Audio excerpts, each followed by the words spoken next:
We often talk about the kind of friends we have or should get rid of. But maybe it's time to turn the light on ourselves and see if we are a good friend.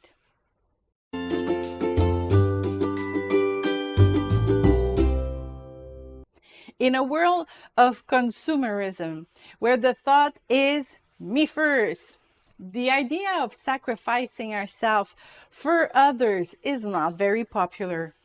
Sacrificing our comfortable TV night to go comfort a friend?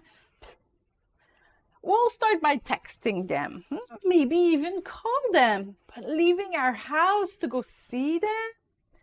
Many people criticized Job's friends. Even God rebuked their advice, but they still had an exemplary character trait. When they lifted up their eyes at a distance and did not recognize him, they raised their voice and wept. And each of them tore their robe and they threw dust over their head toward the sky. Then they sat down on the ground with him for 7 days and 7 nights, with no one speaking a word to him, for they saw that his pain was very great. Job 2:12 and 13. Would you do this? Sit on the ground for 7 days and 7 nights, saying nothing, just to support your grieving friend with your presence. What does it mean to be a good friend according to the Bible? 1. Be present. We cannot answer every call we receive, but we should always make ourselves available to our close friends just as much as we would for our own family. A friend loves at all times, and a brother is born for adversity. Proverbs 17:17. 2. Listening. A good friend does not monopolize the whole conversation. He listens in an attentive and participatory manner. He shares the joys and sorrow of the other. Rejoice with those who rejoice, and wept with those who wept. Romans 12:15. 3. Protect the reputation of the other. It is sad to see people, and mostly women, gossip and find that funny. We should never speak badly about anyone else, let alone our friends. The soothing tongue is a tree of life, but a perverse tongue crushes the spirit. Proverbs 15:4. 4. Keep a promise. Better to tell your friend, no, I can't, than to say yes and break your promises. Confidence is built little by little through kept promises, and it's an essential ingredient in friendship. But let your statement be yes, yes, or no, no.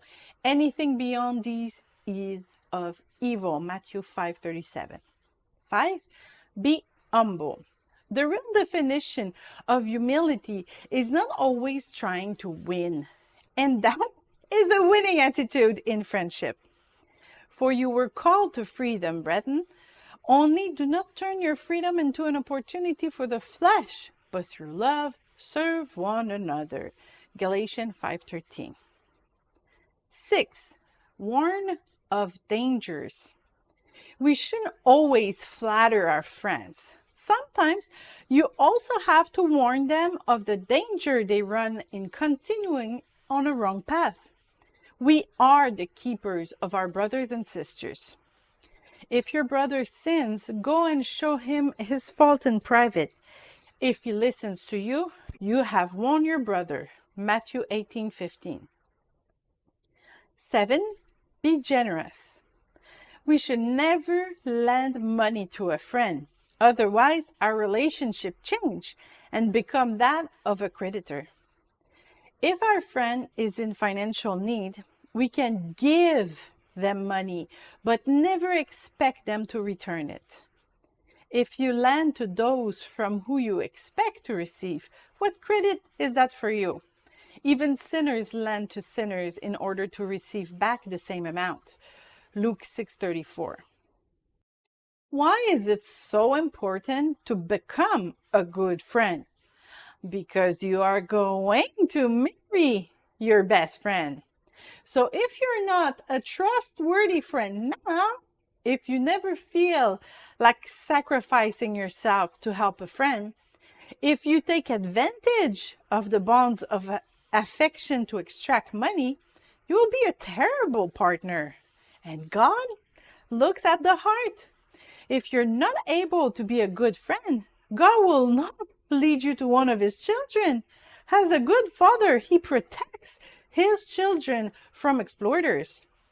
If you're not able to sacrifice for a friend, how do you think you will be able to sacrifice yourself for your partner?